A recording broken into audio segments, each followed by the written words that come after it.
Throughout my life, kidhood, adulthood, and ever in betweenhood, I've done some nervy, ballsy things that today I often explain as taking life by the reins and creating my own destiny.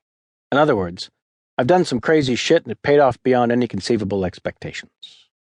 One of my earliest nutty moves happens when I'm 17. I buy tickets to see master impressionist Rich Little at the Circle Star Theater, a revered venue in San Carlos just south of San Francisco, the city of my birth, and about 30 minutes north of San Jose, where I still lived with my parents. The Circle Star is famous for having a revolving stage that's conducive to almost nothing. Still, it was a big part of my young life, as witnessed by the infamous Dave Clark 5 autograph session. At that point, I'd been working on impersonations of Marlon Brando, Cary Grant, President Richard Nixon, and Peter Falk's Lieutenant Columbo character, among others, for the previous couple of years. After seeing Rich Little perform on The Tonight Show, I know that when it comes to impersonating celebrity voices, Rich Little is beyond the man. David Fry's Nixon album is truly brilliant, and Frank Gorshin and Godfrey Cambridge have small stable of famous voices they could do well, as did John Byner. But Little has no equal, and he's an enormous influence on my early work. For example, one of my favorite voices to emulate is Johnny Carson, but even though I'm a Tonight Show fanatic, the basis of my impression comes from not Johnny, but Rich. Author's note: Dana Carvey, who came up the comedy ranks in San Francisco at the same time I did, and who does a mean Johnny Carson himself, also used Rich Little's Johnny as his template. So in a sense, at the beginning of our careers, we were both impersonating Rich Little impersonating Johnny Carson. Ask anyone who does solid impersonations, and they will acknowledge someone else as being the one who cracked it first. Even my William Shatner impression, which became the template for countless other Shatners, was inspired by my seeing John Belushi's version on Saturday Night Live. Even though when you Google Christopher Walken impersonation, my name comes up on top, the first guy I saw do Walken was Jay Moore. While I was honing my Walken, I begged Jay for helpful tips, to which he said, "When doing Walken, every one-syllable word becomes a two-syllable word.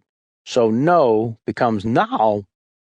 I remember hearing Jay mention on the great Sirius radio show Opie and Anthony that his Walken was inspired by a comic named Roger Cabler.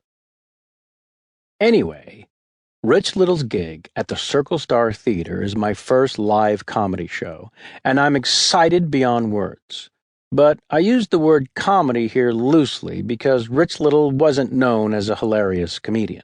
Even at 17, I realized that the man is a brilliant technician, but his routines, not so much. His lack of material inspires me to perfect a few jokes of my own. Humor, or lack thereof aside, Rich is a hero, and weeks before I attend his show, I decide that I need my hero to glimpse my talent somehow. Suddenly, it's absolutely crucial that he learn of my existence. The question becomes, how? How am I going to show the great and powerful Rich Little that I'm talented? Then, as is the case with many of my nerviest, ballsiest moves, the answer comes to me out of the ozone. My favorite celebrity to impersonate is Peter Falk. My mother and I watch his TV series Columbo religiously. Early in Season 1 of its 13-year run, I remember trying to imitate Falk's masterful yet seemingly bumbling detective. During a commercial break, I head to the kitchen to pick up what my mother believes is some kind of treat, but I come back instead with a stubby pencil, a dark pencil, in my hand, pretending it's Columbo's ever-present stub of a smoking cigar. I say to my mom, "Excuse me, ma'am.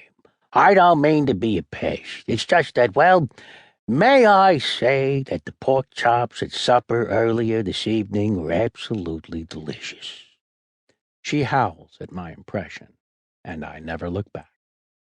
For the next several weeks, I walk around the house as that character until I can think like him, which is why I think it's a great idea to go to the concert dressed as Falk's beloved Lieutenant Columbo.